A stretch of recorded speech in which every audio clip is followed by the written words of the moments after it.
საქმის აღამოს ტრადიციულად საფონდო ბაზრების მიმოხილვით ვაგრძელებთ. აქვე განვლილ სავაჭრო სესიას უნდა შევეხოთ აუცილებლად. რა დროსაც ამერიკულმა საფონდო ინდექსებმა ახალ რეკორდულ ნიშნულებს მიაღწიეს. ორთავე ფლაგმანურმა ინდექსმა S&P 500-მაც და Dow Jones-მაც მოახერხეს ახალი ისტორიული მაქსიმუმის გადალახვა. NASDAQ-ის შემთხვევაში ჯერჯერობით რეკორდი არ დაფიქსირებულა. დღევანდელი სავაჭრო სესია კი საკმაოდ განსხვავებულ ნოტაზე დაიწყო. მინდა გითხრათ, Dow Jones-თან კლება საკმაოდ სერიოზულია და ის -0.64% შეადგენს, S&P 500-თან ეს არის -0.16%, NASDAQ-ი კი ფაქტობრივად უცვლელია მთელი დღის განმავლობაში. აქვე გადავინაცვლოთ ევროპაში, სადაც ანალოგიური ვითარება მინიმალური ცვლილება გვაქვს ევროპის ფლაგმანურ ინდექსთან მიმართებით. შანხაისთან აგრეთვე ისეთივე კლება გვაქვს, როგორც Dow Jones-თან -0.64%, იაპონიაში კი მკვეთრი 3%-იანი მატება გვაქვს და Nikkei-ის ინდექსმა სხვადასხვა სწორედ დღევანდელ სავაჭრო სესიაზე მიაღწია ახალ რეკორდულ ნიშნულს, ეს პოტენციურ არჩევნებს და აგრეთვე, რა თქმა უნდა, სამთავრობო სუბსიდირების პაკეტებს უკავშირდება, რაც უკვე იქნა დაანონსებული იაპონიის მასშტაბით.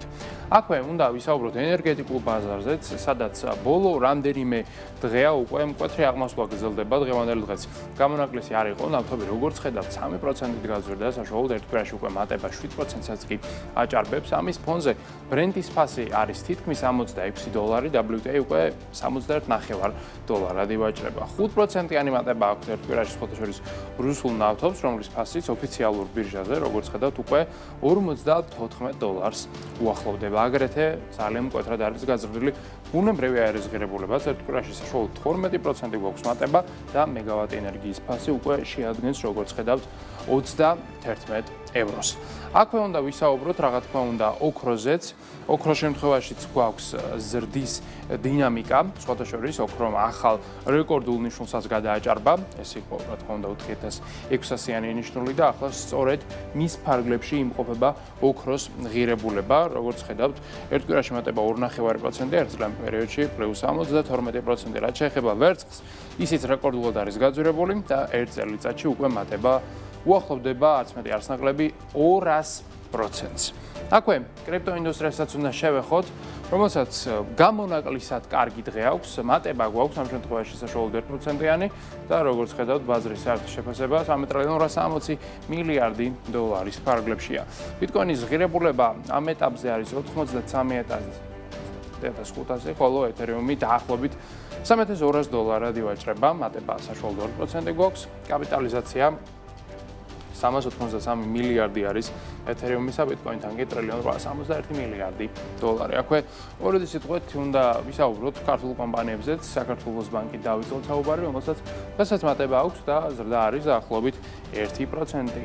მატება აქვს აგრეთვე TBC-საც და მის შემთხვევაშიც ზრდის დინამიკა ამ ეტაპზე არის სწორედ 1%. რაც შეეხება ჩვენს ეროვნულ ვალუტას, როგორც ხედავთ, მისი გასვლელი კურსი დოლართან მიმართებით საკმაოდ მყარად არის და ამჟამად გასვლელი კურსი ოფიციალური შეადგენს 2.69-ს. ევროს კურსი არის 3.14, ხოლო სტერლინგის კურსი შეადგენს 3.63-ს. და ბოლოს აქვე ტრადიციულად ორი სიტყვა უნდა ვთქვათ Foresight-ის ლარის ფონდზე, რომელიც საშუალებას გაძლევთ ახალ განათებსო ფონდში და ამით მიიღოთ ფინანსური სარგებელი, რომლის მოცულობაც წლიურად საშუალო სტანდარტულად შეადგენს დაახლოებით 9%, ანგარიზე 50,000 თქვენი შემთხვევაში კი სარგებელი აღწევს და აჭარბებს 10%-ს. ეს არის წლიური ამონაგები, რომელიც მოგარიცხებათ. ყოველდღიურად Foresight Investment Group კი არის საქართველოს ეროვნული ბანკის მიერ რეგულირებული და ლიცენზირებული კომპანია.